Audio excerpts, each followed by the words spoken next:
আসসালামু আলাইকুম। অনেকেই আমাদের কাছে জানতে চেয়েছেন যে এনজিওর চাকরি আসলে কেমন। এই চাকরি করে কি বর্তমান সময়ে সংসার চালানো যাবে? আর সবচাইতে বড় প্রশ্ন হচ্ছে, এই চাকরি করা কি হালাল?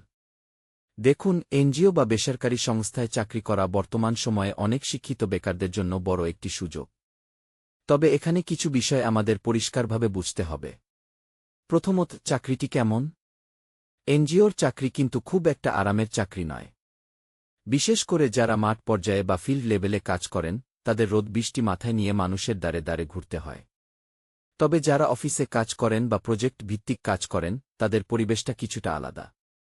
এখানে কাজের প্রেশার থাকে এবং টার্গেট পূরণ করার একটা মানসিক চাপ সবসময় কাজ করে। দ্বিতীয়ত, এই চাকরি করে কি সংসার চালানো যাবে? এটা নির্ভর করে আপনি কোনো এনজিওতে এবং কোনো পোস্টে কাজ করছেন। বড় বড় এনজিওগুলোতে বেতন এবং সুযোগ সুবিধা বেশ ভালো। কিন্তু ছোট বা মাঝারি মানের এনজিওতে শুরুতে বেতন খুব একটা বেশি থাকে না। তবে যদি আপনি অভিজ্ঞ হন এবং পদোন্নতি পান, তাহলে অবশ্যই একটি মধ্যবিত্ত পরিবার সুন্দরভাবে চালানো সম্ভব। তবে হ্যাঁ, পরিশ্রম করার মানসিকতা থাকতে হবে। তৃতীয়ত এবং সবচাইতে গুরুত্বপূর্ণ বিষয়, এটা কি হালাল? এই বিষয়টি নিয়ে আমাদের ভালো করে বুঝতে হবে। এনজিও বলতেই কিন্তু সুদ নয়। এনজিওর অনেকগুলো ভাগ আছে। ১. যে সকল এনজিও শুধুমাত্র স্বাস্থ্যসেবা, শিক্ষা, স্যানিটেশন বা ত্রাণ বিতরণের মতো সেবামূলক কাজ করে, সেখানে চাকরি করা নিয়ে কোনো বিতর্ক নেই, সেগুলো সম্পূর্ণ হালাল।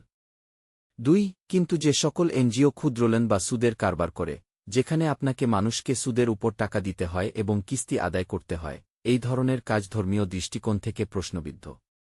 কারণ ইসলামে সুদ নেওয়া, দেওয়া এবং সুদের হিসাব রাখা বা এর সাক্ষী থাকাকে কঠিনভাবে নিষেধ করা হয়েছে। তাই আপনি যদি এমন কোনো পদে থাকেন যেখানে আপনাকে সরাসরি সুদের সাথে জড়িত থাকতে হচ্ছে, তবে সেই চাকরি পরিহার করাই উত্তম। পরিশেষে বলবো, এনজিওতে চাকরি করার আগে দেখে নিন সেই সংস্থার আয়ের উৎস কী এবং আপনার কাজটা আসলে কী। যদি সেটা সেবামূলক হয়, তবে নির্দ্বিধায় করতে পারেন।